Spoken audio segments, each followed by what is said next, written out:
Hey, Cha-Cha Nation. Hi, Cha-Cha Nation. Hi, Cha-Cha Nation. Yes, so Cha-Cha Nation. This is now Cha-Cha Music Review Podcast. And based on logistics, we're going to amplify the African sound by bringing the best of African music into your ears. Yeah. Cha-Cha. Ladies and gentlemen, boys and girls, members of the Cha-Cha Nation, and all music lovers across the globe, welcome to another episode of the Cha-Cha Album Review Series on the Cha-Cha Music Review Podcast. My name is Hafeestonova, your musical plug, the creator of the Energy Force. Today, I'll be talking about Asake's third studio album, which is titled Lungu Boy. And this album was released on the 8th of August, 2024. The album has 15 tracks. The album features the likes of Sarz, Central C, Ludmilla, Stormz, and Wizkid. The album was produced by P Primes and Sarz, Mike Dean, Joe Caleb, Magicsticks, David Nunes, Pase, the Compozers, and Asake himself. Now, let me first of all start with the production of this album, as I feel like it is one of the major shifts and the talking points on the album. Now, in this new album, Asake, majorly, or should I say completely shifted away from the usual amapiano sound that we've come to know and love him for. And he also ditched, his longtime producer, Magicsticks. Well, not really ditched, but he didn't use much of Magicsticks. I think Magicsticks just produced about 2 songs, on the album. And this time around, decided to pitch his tent with Sarz and P Primes. And those were the 2 people that did, the major songs, on the album. Now, without any doubt, the production on this album is great. There are songs which the production were just totally insane. Song like MMS, which features on Wizkid, one of my favorite songs on the album, I'm not even going to lie. Song like Active, which features Travis Scott. I think that's my personal favorite song, on the album. There's also Wave, which features Central C, and the most popular song of all them, Fuji Vibes, right? Now, those 4 songs, their production were totally insane. Now, like I said earlier, Asake, did away with the amapiano and decided to do more of sonic and Afrofusion sound. The album contains sounds like jazz, house, calypso, hip hop, Fuji, and of course, Afrobeat. Now, here is my problem with the album, or here's the thing I feel about the album. As great as the production of the album is, Asake did not do a proper job when it comes to attacking the beat. It sounded very, very laid back. That energy, that tempo, that vibe, those strong, choir vocals that we love him for were mostly, missing, from this album. And these were the things that made us, fall in love and made Asake who he is today. And majority of these things, were missing from the album. I know a lot of people, some people will say, oh, it's because he did not use amapiano. No, I don't think it's about him using amapiano, right? It's just the fact that it sounded more laid back. And I also think another thing, what they used to call it, that affected the album is the writing structure, but we'll get to that later. Now, like I said, most of the songs on the album sounds, empty. It felt like they had no life. I mean, listen to songs like Wave and then listen to songs like Mood. You will tell the difference. Wave was done by Magicsticks. I think Mood was Mood done by P Primes or Sarz. Now, in as much as the production of Wave is very good, right? The beats, the instrumentals, everything was perfect, but the way Asake just came onto the song, I don't know, it felt so laid back compared to the energy he brought into Wave with Central C. Also, listening to Soon, which features Stormz. The chorus had most of those elements that I spoke of earlier, the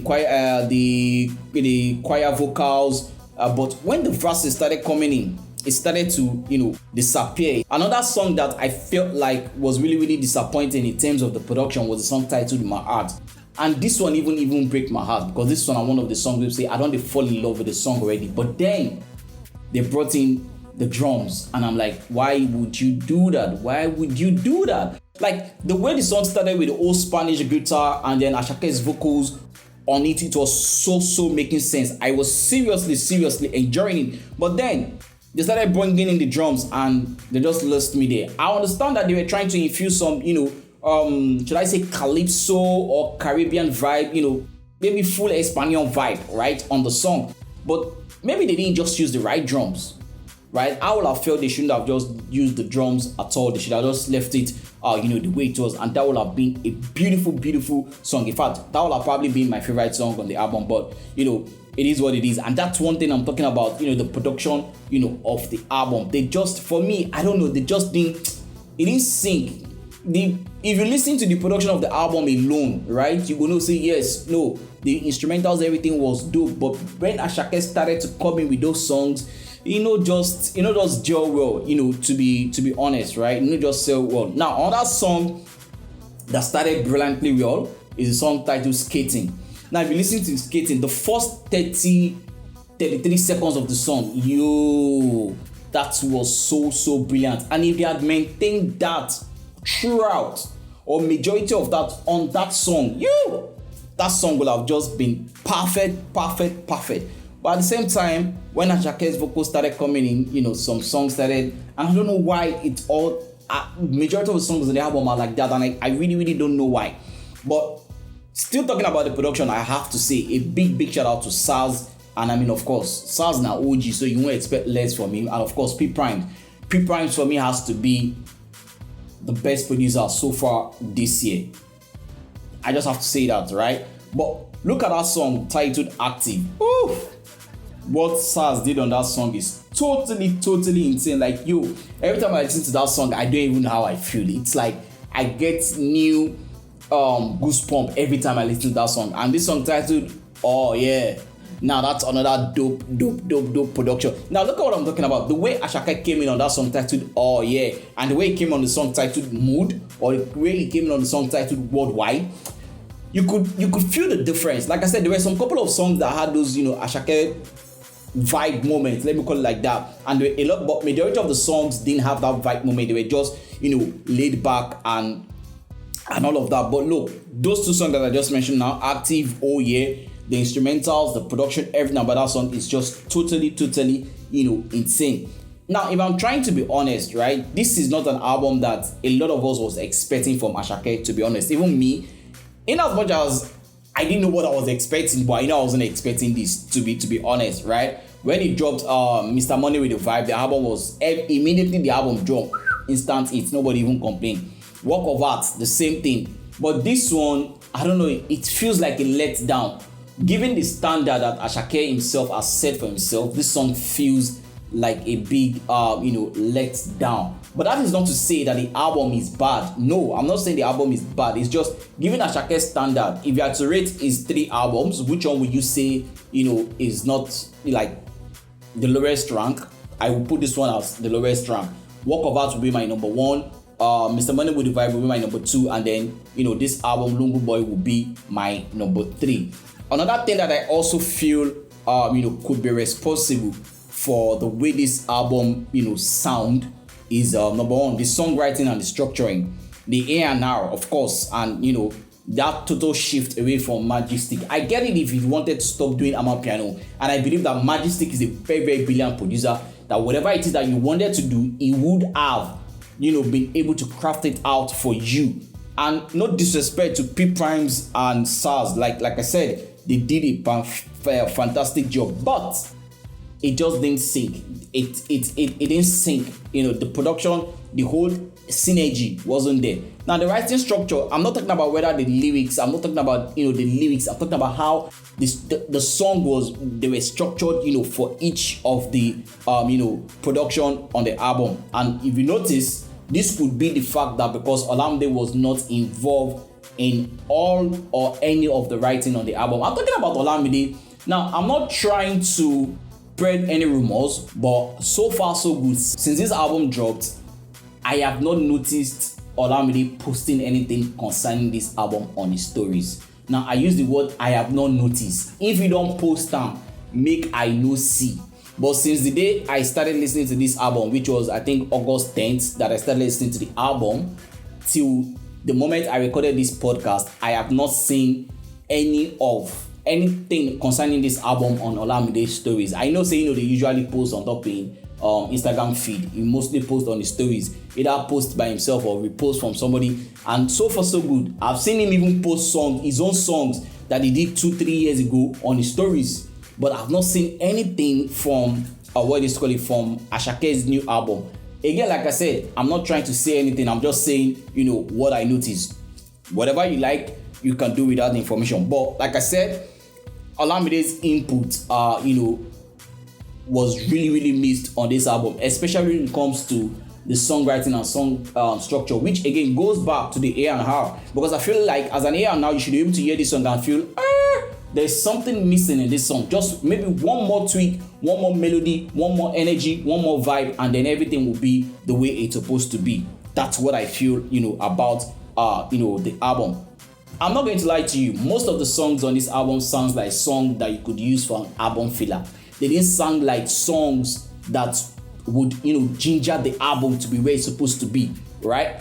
You could listen to this album and then skip some couple of tracks. Not to skip some couple of tracks, which it's weird because an Asake album, at least so far so good, his debut album and his second, his sophomore album, there were no skippable songs. Every song was a hit back to back to back. But on this album, you feel listen to track 1, listen to track 2, skip track 3, listen to track 4, skip track 5, skip track 6, then listen to track 7, track 8, track 9, and then so like I said, maybe this is an experimental phase for Asake. I'm not going to lie, and I get the fact that Asake was trying to please. I don't want to say please right now because I don't know if he was trying to please, but I say he did this album with the mindset of breaking into more international market space. Let me use a word like that. Yes, because if you listen to the album closely, you could listen to a lot of Caribbean. There was an heavy influence of Caribbean sound,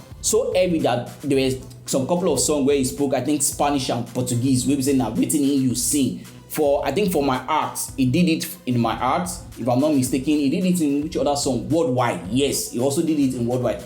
And now, what I don't know in Worldwide, if what he sang it was Spanish or Portuguese or a mixture, of both. But he did it there. So, like I said, this is Asake trying to break into new market. But do you have to do that at the expense of what makes you, or what makes you Asake? And I think that is where the problem with this album is. Again, like I said, it's not a bad album. If you ask me, not what the majority of us was expecting, and not what to the standard of what we expected from Asake. So, is it a good album? Yes. Is it the best? No. Could it have been better? Definitely yes. If I'm to rate the album, what would I give the album? I'll say 6. Yes, I'll say 6. I wanted to say average, but I feel like average is not going to be fair. So I'll give the album a 6 over 10. Is it an album that you pick a year from now and you listen to and say, this is a very, very, Like I said, you can just select some couple of songs. Out of the 15 songs, I'm not going to lie to you, I think songs that I really, really fuck with on the album are just like 7 songs. I've mentioned Active, I've mentioned Wave, I've mentioned My Art, I've mentioned All Year, I've mentioned the Gucci Vibes, I've mentioned MMS, right? That's 6 already, yeah? So I can't remember what the last song is right now, but those are like the major songs that I fuck with, on the album. So it is what it is, man.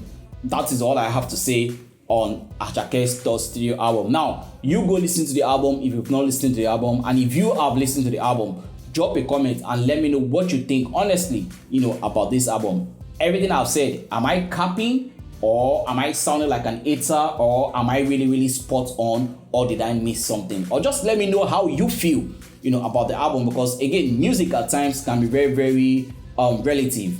What you call a hit song might not be what I call a hit song, because we have different listening ears. But so let me just know what you feel about the album. Like I said, the rating of the album is going to be a 6 over 10. With that, ladies and gentlemen, boys and girls, members of the Chacha Nation, I have come to the end of another episode of the Chacha Album Review series on the Chacha Music Review Podcast. Till I come here with another episode, my name will always remain Hafeestonova, your musical plug, the creator of the Energy Force. Remember, when the pressure is getting worse, please take a break and take care of your mental health. It is very, very important. Thank you. Time for the Cha-Cha gang. Give me the Cha-Cha gang. Rocking with the best, the Cha-Cha gang.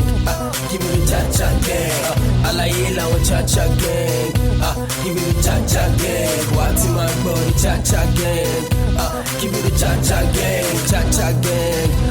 What's in my body?